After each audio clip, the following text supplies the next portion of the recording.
What is it like for you to fight this fight against the county? A little bit like having your hands tied. I wish I didn't have this fight, but I didn't ask for it. It came knocking on land that I love and want to keep the way it is, and so we'll stand firm. Hey guys, welcome back to As a Man Thinketh on Yanasa TV. Today I am going to talk about another situation of county officials condemning land through eminent domain for, well, I'll let you guys be the judge on this, if it's for the public's greater interests or if it's for the greater interests of private corporations. This is something that we see a lot, and I'm going to cover a couple different examples and give you a little bit of an idea of what might be happening out there in Virginia. Real quick guys, before I get into today's video, you'll notice I'm wearing a Yanasa Trading Company t-shirt, but you probably aren't going to see Yanasa Trading Company down below. That is due to economic attacks on Yanasa TV, and we are currently doing everything we can behind the scenes to get that store shelf back up. Until then, you could buy Defend the Right to Farm shirts, buffalo wool socks, and other items from USA producers on Yanasa Trading Company by going to the Yanasa Trading Co. website, which I will post at some point here in a link in the comments section below the video. But until we can get that situation resolved, I hope you guys continue to support us, because we are going through these times of, I don't have a positive word to put behind it, so I'm just going to leave it at that. You know what I mean. So Caroline County, Virginia is located just north of Richmond and south of Washington, D.C. So this is an area where there's always been, you know, some growth potential, but it's also a part of an RPA mega region. The RPA is a regional plan association. The mega regions are regions around the country where they plan on consolidating our populations and our business interests for economic development. There's a lot of different pros and cons to this, whether or not it will help us compete better with countries like China in global trade, or if it's to shove people into certain mega regions in our country. It doesn't matter, this stuff has always been going on. So this is part of the Northeast mega region development area. The farmers in this case are Corey and Rebecca Garrett. Corey and Rebecca have about a 100-acre farm. It's been in the family for generations, Corey's family, and they raise their kids on it. I mean, it's always been kind of a family legacy. The farm has riverfront property. You know, normally you hear about how agriculture is polluting our waterways.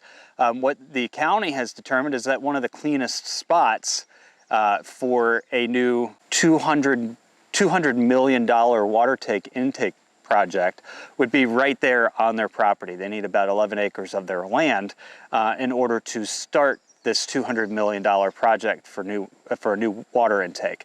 The county has a slight water problem. You don't hear about this very often on the East Coast, but you know, the groundwater in this area seems to be running in short supply. And the county is estimating that they're going to go from about 3.5 million gallons per day use up to about 10.5 million gallons per day of use in a rather short period of time, 20 years.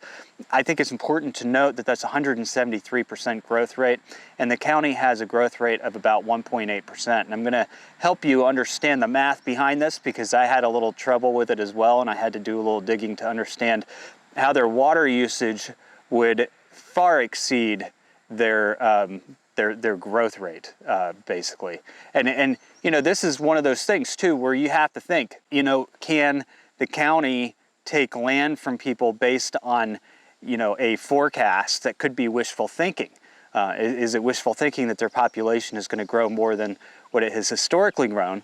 Or, you know, is there something else going on? And in this case, I was actually wondering at first if it was wishful thinking or if something else was going on, and then I discovered that something else is going on that they need that water for. So it's not that the county is actually going to grow with more people necessarily. What it is that the county is going to need, it will grow, and there will be some more people.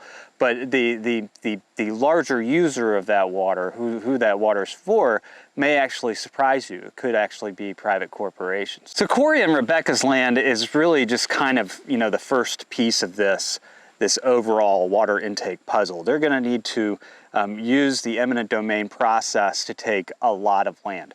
The county did offer Corey and Rebecca about $78,400 for the 11 acres. This comes out to just over $7,000 an acre.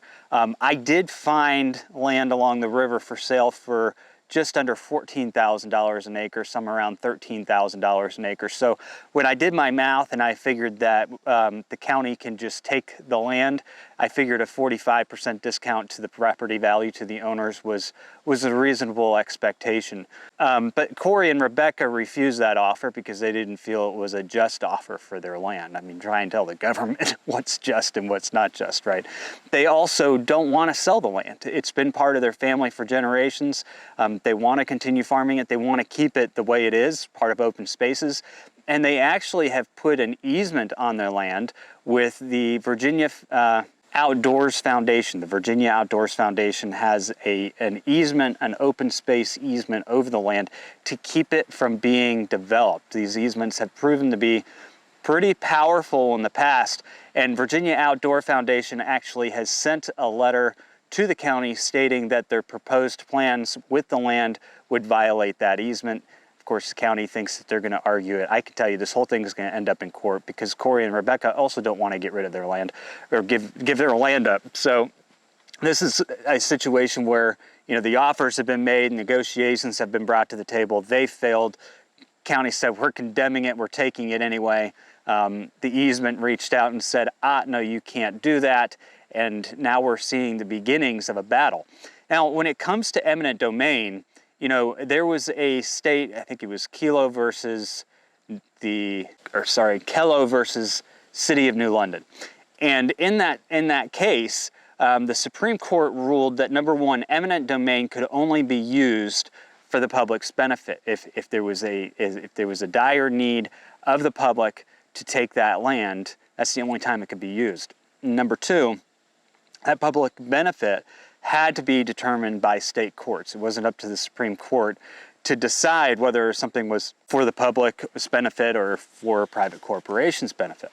And in this case, from the surface, it really does sound like, you know, this is for the public's benefit. You know, this is for water intake that they need because they have this extreme increase in water usage that they're expecting over the next 20 years with a 1.8% growth rate.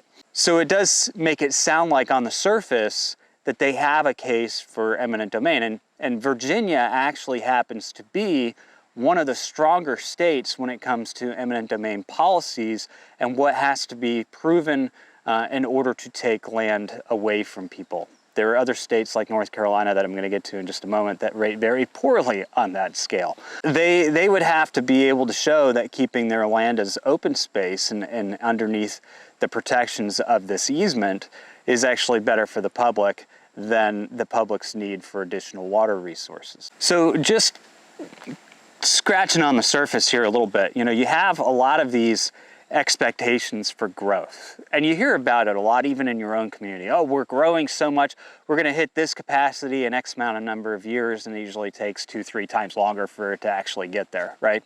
And we've seen this. I did a video recently on Wichita Falls in Texas, which has been working on trying to take land by eminent domain to put in a new reservoir because they need the water, but they can't actually justify, and several judges have already ruled on this, they can't actually justify the need for the amount of water that they're trying to get. In the case of Caroline County, Virginia, they're trying to say, hey, you know, between here and here, our studies show we're going to need 173% of the water we have now in a 20-year time frame. But their studies don't project necessarily how their population growth is going to suddenly change and exceed the 1.8% population growth that they have been seeing. And that could be, they could have some economic justifications for that. That's all stuff that I think they would have to prove. But it doesn't change the fact that last year, Caroline County Board of Commissioners approved a rezoning of several sites. One of those sites includes an 855-acre data center campus that would include enough space for up to 10 data centers. I want you guys to notice that they are pumping the water all the way from the intake down across the entire county to this water treatment plant, which is directly next door to where they just planned this data center campus.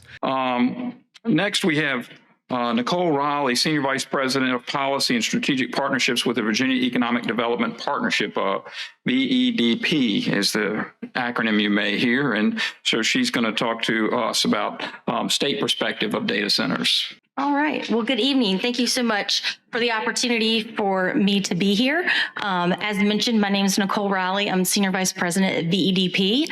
So we are Virginia's sort of marketing lead agent, so to speak, on economic development here in the Commonwealth. Just to kind of talk a little bit about the history of data centers in Virginia. It's kind of important to know that this was kind of a policy that Virginia took on as a Commonwealth to be a leader in the data center industry just as it was beginning to grow.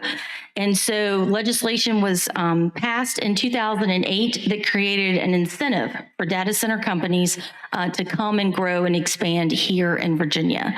How much do these data centers actually use? Well, we know that a Meta data center can use anywhere between 500,000 gallons of water a day up to 2 million gallons of water a day. 2 million gallons of water a day. So when you're looking at going from 3.5 million gallons of water a day up to 10.5 in 20 years, well, you could get there very quickly with 10 data centers, even if you're just counting each one of those data centers at 500,000 gallons of water a day. I mean, that's a significant amount of water that would have to go into this data center in Caroline County. And Caroline County apparently already has water issues, but they've approved the development of the site.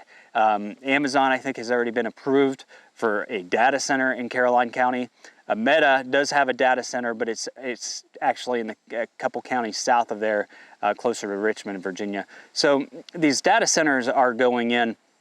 And I've been concerned about these data centers personally. Like, why do we have to have so many data centers? Are they collecting that much data on us that we're taking this much water to cool the information off? I mean, it is insane. We have been moving towards, you know, these different forms of currency that can track all of your payments, track all of your activity. It's kind of a scary world out there if you think about it. And this is just part of the infrastructure that's really needed to continue to keep those programs going. I mean, everything we are doing now is being digitalized, and you know, they're coming out with great things, great technology that entertains people, like virtual reality, this and that, automated cars that can drive themselves and get in wrecks.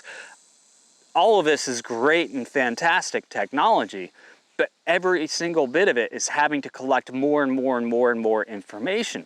At some point, I'm kind of sitting here going, okay, so we're entering this new realm of artificial technology. This is a realm that some of you have probably heard the World Economic Forum talking about, where, I mean, we literally are changing society in an evolution that's greater than anything we've ever seen before. The Industrial Revolution, I mean, this is much bigger than that. And these data centers are essential for that. We have to have them to be able to collect all this data on all of us, to be able to create this artificial intelligence, to be able to allow it to take over society the way that it is. And so these big mega centers, these big mega data centers, that's why we have to have them, right? Personally, I don't want them. So if you're going to include me in that mix of it's for the public good, you can forget my name. Point is that behind all this is a private developer and private corporations who are coming in that need this water in order to operate their private corporations, to make their private shareholders rich. These are not public entities that need these resources. I'm not, again, like, I am for capitalism. I am 100% in that direction. But the second you start having capitalism being used as an excuse to motivate government to take away people's private property rights, there's something wrong. And I'm not saying that that's the reason why. What I'm saying is that in all of my research on Caroline County, there is only one thing that could possibly need the amount of water, the gallons per day, to meet that increase that they're talking about over a 20-year period of time. If you announce a housing development, you know how many years it takes to build out a housing development? We have housing developments around us. You know, the time span is 10, 15, 20 years before you see these 90 to 800 home developments finished. Caroline County is not growing in 20 years to that extent based on population growth alone. The reason why they need that much water is because of the approval of these data centers. And the last thing I'd like to discuss is the Rappahannock River intake project that the county's been working on. So the Caroline County Board of Supervisors has recognized that wells are not a viable mid or long-term solution for portable water supply. On October of 23rd, this month, Caroline County updated its summary of the average maximum daily demand projections to include the industrial cooling as a use. Up until this point, we hadn't had that in there. That wasn't something that was thought of for Caroline County. And when we met with DEQ recently, some of the additional studies that they requested in order for King George to be part of our permit application that they told us was we'd have to study the river, study the location of connection point, and those things were not done as part of that. They weren't brought to our attention. That was something that would be required for them to be part of this project. And because of that, we were asked to remove them. So essentially what Caroline County did is we took that average demand of 2.63 million gallons a day as their average usage, and then their maximum amount of 4.6 million gallons a day, and we moved that to industrial cooling, which you can see here. So in our permit application, Caroline County, our total withdrawal for our average daily usage in 2038 is 7.9 million gallons a day, and the maximum daily withdrawal is 13.89 million gallons a day. So just in summary, Caroline County Public Utilities understands that water, sewer needs of data center.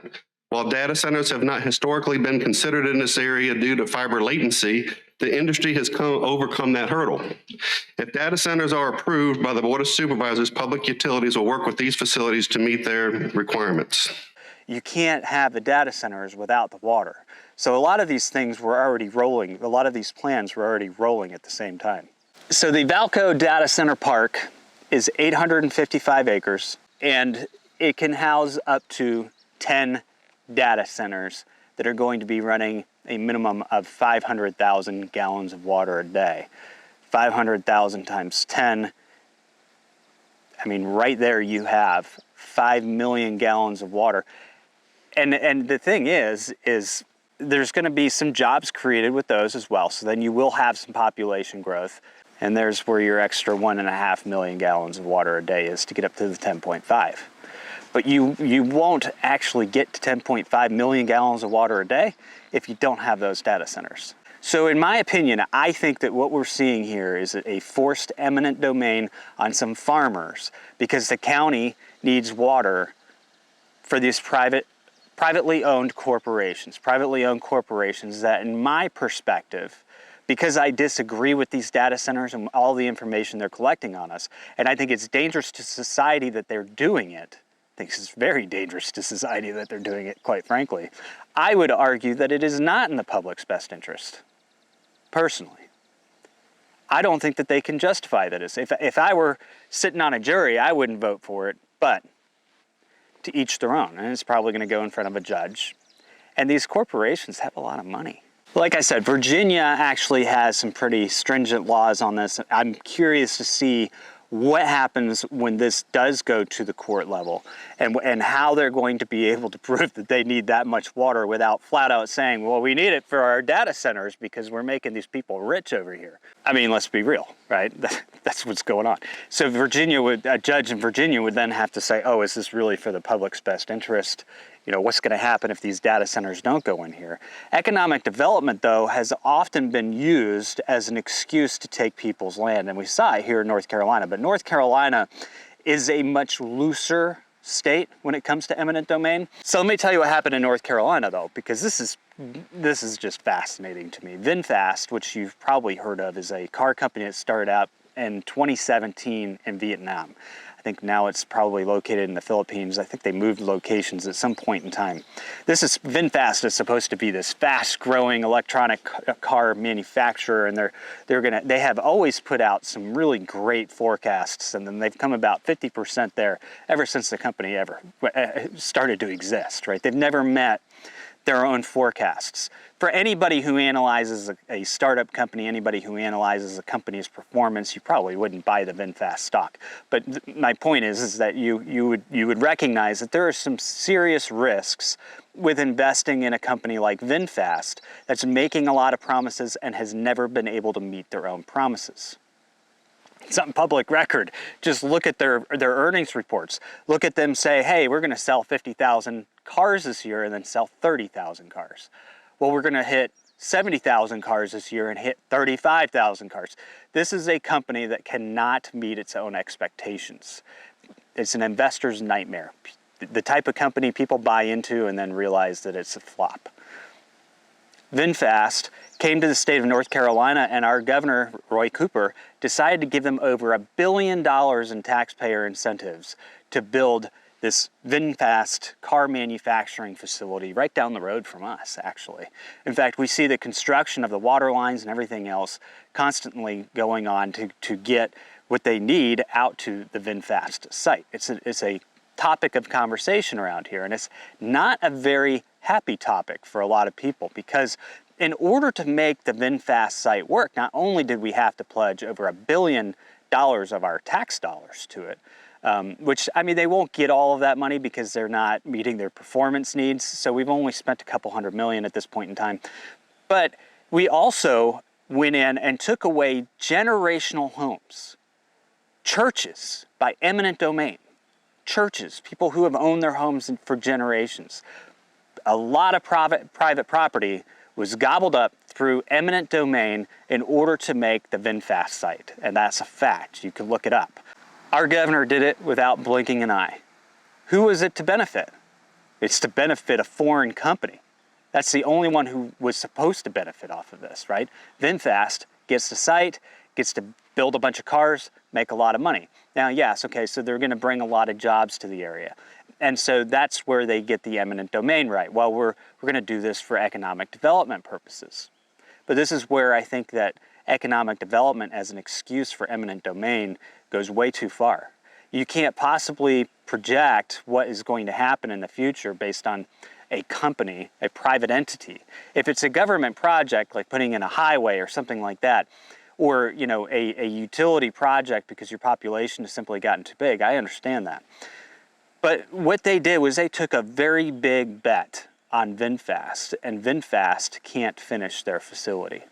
They even went to the extent of filling in wetlands for this facility. Like, imagine any other private property owner in the state of North Carolina going to the department to get wetlands filled in for your project. They call it mitigating wetlands or whatever it is, but that's not going to happen for a lot of people, okay? You have to have that special in.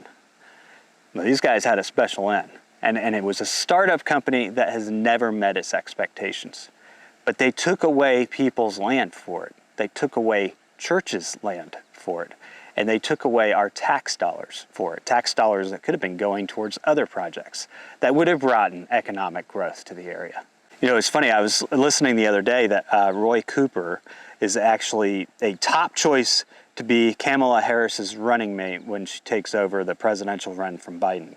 I would not vote for a man who put the economic interests of a foreign corporation above his own constituents. Not gonna do it. Nor would I vote for anybody who would even consider him as a running mate. Just saying. Lost it both there, if you ever had it. But that's my opinion. You guys might have different opinions on this, but I think, when we talk about the use of economic development as an excuse for eminent domain, I feel like that was a bit of a twisty one there. We got to think about the long-term impacts, the risks that are being taken, and the fact that we're doing it to people who have private property ownership rights in the first place, rights that shouldn't just be taken away. If you can't build something, if you can't make something work within, you know, the scope, you know, a lot of these people, they come to these rural areas to do these things because they don't want to have to pay the prices of doing them in areas that already have the infrastructure, right? They want government dollars, taxpayer dollars to cover their expenses for them.